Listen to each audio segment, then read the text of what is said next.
episode 17. Are you ready? I'm ready. This is a pretty exciting time. This is a bike that we've probably been nerding out about for a while. Well, probably. I have. What are we talking about? Santa Cruz Bullit. Oh, okay, good. I was going to drop that. I was building the suspense. I see what's going on. You're like a real slow roll in. Yeah. Never mind. My ADHD didn't work. The theatrical level of skills I was bringing out. We'll just go straight into this. Exactly. New Bullit. Let's. Should we start with the old one? We need to talk a little bit about the old one before we can explore the new one. We need to discuss the old one. I think set the stage for this. Yeah, definitely one of our all-time favorite bikes. It is one of our all-time favorites. Still in my fleet. I have one. It's probably one of my favorite bikes. So without further ado, should we roll the cream of the crop in here? Let's roll the cream of the crop in here. Yeah, that's the code name. So here we have it. We're back to 2021. 2021, 2022. I guess officially the model year 22 bike. Yep. This is my personal sled. Been rocking this bike on and off for 4 bike seasons. I mean, it's literally, in my mind, in many cases, as good as I could ever hope for. It was definitely mind-blowing. Like, I came off that Heckler that I mulleted and then went to this, and it was like pretty mind-blowing. The upgrades you've done to this is kind of what pretty much everyone who got one of these did. Yeah, which is like amazing. Modded pretty hard for sure. Yeah, the just overall for its time, like you couldn't beat the. No, you couldn't beat it. I mean, I think the whole, like, when this bike came out, the whole like shuttle yourself without a chairlift or downhill without a chairlift thing was really a big part of their push, and that is in fact very doable with this bike. But I think probably the coolest thing about this bike that took me by surprise, having ridden some other e-bikes, was just how awesome it was to ride it on more moderate trails. Like I enjoy this bike everywhere. You can get as rowdy as you want, or you can just go do a lap of something mellow for sure. If you just want to explore around in the mountains, like, this thing's awesome. Yeah, it's a little heavy duty for some stuff, or if you just have more moderate exploration planned in between the craziness, like, it's a fun bike everywhere, and it most certainly turns you into a wild man on the down. I would vote at the time this was the best inception of VPP too, because you got a heavier bike. Yeah. The suspension felt awesome. Yep. It really ate bumps well. I don't know, like probably 1/3 to 2/3 of the ones we sold, we did the coil upgrade on, be it from pick your coil company, and it made a pretty huge difference. Yeah, for sure. The coil, I mean, the coil on this bike is amazing. The stock air shock, like, I know when they did this bike, they did a lot of work with RockShox on that Super Deluxe that was on it. Yep. Had the bearing dielet on the one end. I rode it for the first season with the stock shock, thinking that I would change it right away, and I actually was pretty pleased with it was the good, stock shock. Like, this though is like a whole different, like, just turns it into a monster truck. Yeah, this changes it into like a bike that essentially will allow for almost any level of carnage to happen and not crush you. Yeah, I think the interesting thing with this bike too is, like, it was kind of up to that 630 battery, which was like awesome because a lot of the bikes had, like, some of the Santa Cruz stuff was 500 at the time, right? 500. And so it was like, it felt like it had a whole bunch more, and it was like, that to us was a huge deal, and like you could go further, you could be a bigger guy, actually get some laps in. Yeah, get big laps. It was if you were shuttling, you could self-shuttle and get lots of laps in compared to the 500 watt-hour stuff, even if you're a bigger rider. Totally. So I think it was like, at its time, it was like definitely. Oh, it was the bike, yeah. It's a sorcerer's bike, and I've ridden newer bikes since, and this is one of the few bikes that's stayed in my fleet, being a spoiled bike industry guy, and I really like this bike. I mean, obviously the new stuff's even more awesome, as we'll soon talk about. Totally. But if I was stuck with this for the rest of my natural born days, I could live with it. It's really, really good. And with they came out with the motor update, the Ep.18 Plus. Yeah. It definitely made a big difference to this bike. But then it obviously chewed a bit more battery. Yeah, so like they were fighting some stuff motor wise at the end, trying to compete, and they've obviously fixed that. Yes. Let's move on to the solution. Yeah, let's go to the new. The next gen. Just like that. Kazam. 2020. They call this 26 or 25? I guess this would be considered 26. 26. Okay, good. Gen 5 Bosch, 26 model year bike. I mean, it's crazy to think that this much time has passed since the original that we've been drooling over. Totally. But they've taken this bike in a pretty cool direction, broadened out some of the price points, added a a ton of adjustability that the previous one didn't have. So if you're one of those riders that needs to get the mad science on, that is very doable on this bike. Yeah, there's lots of adjustments, which is really cool. Yeah. And it's obviously like, being a bike geek, looking at this, like, I don't know what like, this is obviously their most kick-ass one.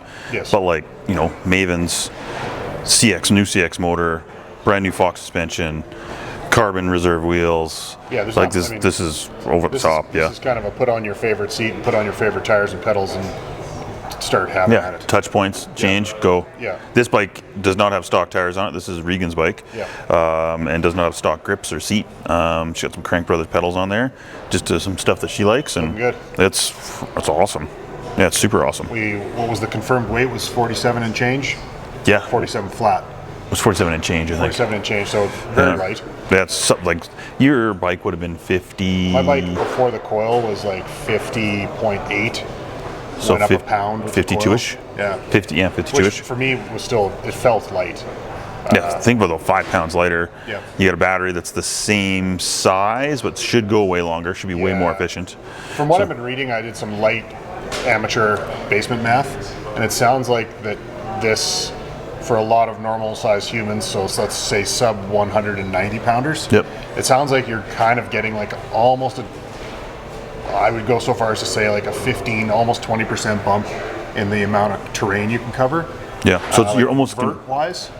So you almost get like the same amount of distance as you would on a Heckler with a 700, but you have a 600 battery. So I think that's kind of was what their goal was with this bike, to keep the bike light. Yep. And obviously you can run the range extender on there. Yep. We could definitely talk about some of the gremlins on the internet have definitely given this the poo-poo. Yeah, there was some internet, shall we say, internet skepticism. That's a good word. Yep. Let's keep it friendly. Yep. About the lack of the battery. Although then there's a lot of people who are singing its praises. The 600 watt-hour battery is 2.2 pounds lighter than the 800. Yep. That's a big deal, especially when you look at where the weight is. And they felt it was going to impact what they wanted the bike to ride like. So I understand where they're at. For me, I still would probably want a biggish battery, but the more I crunch the numbers, the more I'm maybe coming off that clock tower. If you're going to just crush out laps and on an evening, like, you're never going to run your 600 out anyway. Yes, but if you're doing epics on the weekend, I kind of get it. And like, I'm a water bottle guy, so it's like having to run the extenders, kind of like 100%. But having had a Vala now, I've probably got maybe 6-7 rides on it. Yeah. Like, it's pretty nice being able to just go terrorize on a lighter bike. Yeah. So like it's if cool. I got like 4 PBRs in with the engineers about the weight of the battery thing, I'd kind of be like, a 3.3 pound range extender bolted right onto where the battery weight is. I'm like, well, like, what's the effect of that on the ride? Totally. So I don't know. I think for most people, you got to make a call. I think this will probably give most people more than enough range. Well, other than those crazy weekenders, like, where you're like, yeah, we need to go everywhere. Well, and especially if you're plus 2 hundo, if you're Clydesdale class, it's going to be something you got to think about. It changes the game on all e-bikes. Totally. So I've been slowly getting my head around this, trying not to focus too much on the 600 watt hour choice by these guys, because I've seen other manufacturers that have done it as well. Totally. For similar reasons. So I do get it. Yeah. The other one that people are obviously talking about a lot is that it is just like the Vala. It is a 4-bar. Yep. Seems like that initial stress when the Vala came out has kind of morphed into most of the reviews I've read being very, very positive. It's really subsided in the sense that the bike rides good. Yep. It maybe doesn't look it's funny, it actually looks like a Santa Cruz when you look at it, but it's still, like, it's different. And so I think some people are still getting their heads around it. Yep. If you get into the focus on, like, the suspension math, like the focus on the anti-squat and stuff. Totally. Why they did it, and like that's a 15-part episode that we'll film Lord of the Rings style and bring it out on the DVD. That's right. But I think they've done some extensive soul searching and thinking behind their math and why they use this. So I tip my hat to them for going after the best possible outcome. Yeah, they decided what they wanted the outcome to be, and then went after it. Which is, and you got to give them full points. Like, maybe it doesn't float everybody's boat, but like they're doing what they wanted to do. Like, they got the slimmer down tube look. It's lighter weight, like 47 and change bike with pedals. Like, it's crazy light. Yeah. It's like really sneaking into like your mid-power bike territory. But it's a big departure. Yeah, no, agreed. I thought the old one was really maneuverable. It's funny going back and reading some of the reviews. Some of the reviews were talking about how the previous version of the bike was a bit of a tank and like took some work to beast it up stuff, which I guess I would have said of almost any e-bike from that era, 5 years ago.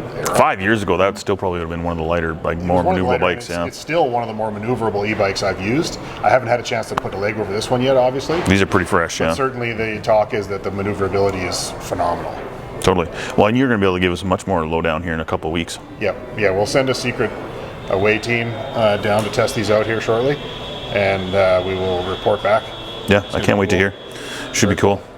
The I'm just eyeballing this thing as it's sitting here. I haven't really eyeballed it too much. It's like, man, there's just nothing to change on this thing. No. Like the and even there's a C-frame version of it now, which wasn't a thing prior. Totally. So there's some choices for customers to kind of get after it and get into this bike. Maybe make it a touch more accessible depending on your shopping budget.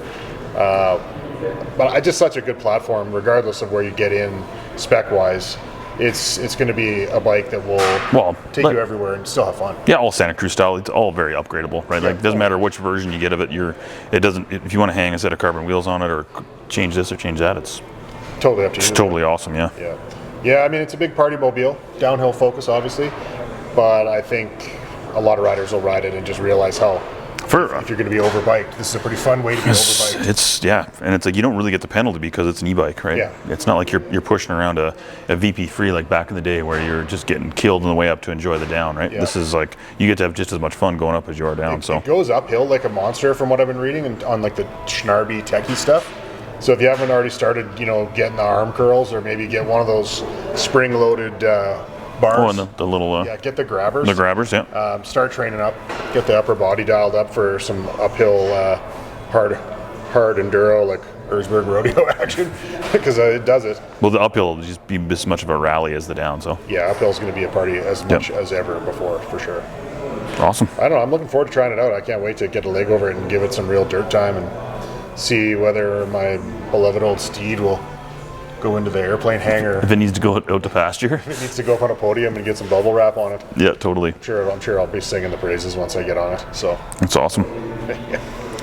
Yeah, I think that's all I got. Yeah, we don't get enough seat time or anything on this. Seat time yet, so we'll revisit this one. Like, we'll get some seat time, and then we'll do a part two of this. To be continued, yeah. To be continued for sure. Awesome. All right. New bikes are fun. New bikes are fun. Thanks, boys and girls.